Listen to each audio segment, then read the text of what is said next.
Ballot paper से चुनाव कराने का निर्णय किया है।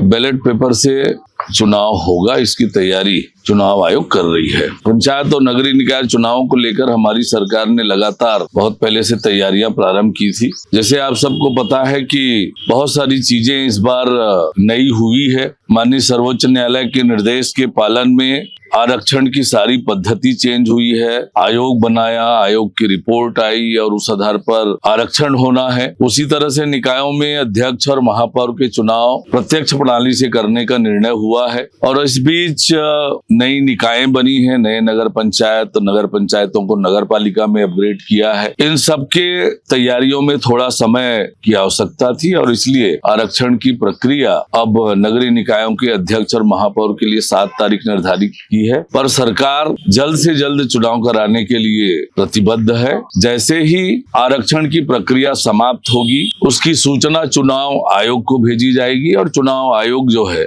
उसके तुरंत बाद चुनाव के कार्यक्रम घोषित करेगी। सरकार पूरी तरह से प्रतिबद्ध है जल्द से जल्द चुनाव कराने के लिए, पर कुछ नई व्यवस्थाएं हमने की है, उसके कारण थोड़ा समय लग रहा है। जैसे आपको बताया कि कई नियमों में परिवर्तन किया है। प्रत्यक्ष प्रणाली से चुनाव, सर्वोच्च न्यायालय के निर्देश पर ओबीसी रिजर्वेशन के लिए नई व्यवस्था और एक और महत्वपूर्ण व्यवस्था कानून में परिवर्तन करके हमने की। पहले साल भर में एक बार मतदाता सूची बनता था, अब इस बार हर 3 महीने में मतदाता सूची उस हिसाब से बनाने का निर्णय किया, ताकि ज्यादा से ज्यादा जो नए मतदाता हैं, जो छूटे होते हैं, उनको हर 3 महीने में नाम जोड़ने का अवसर मिल जाए।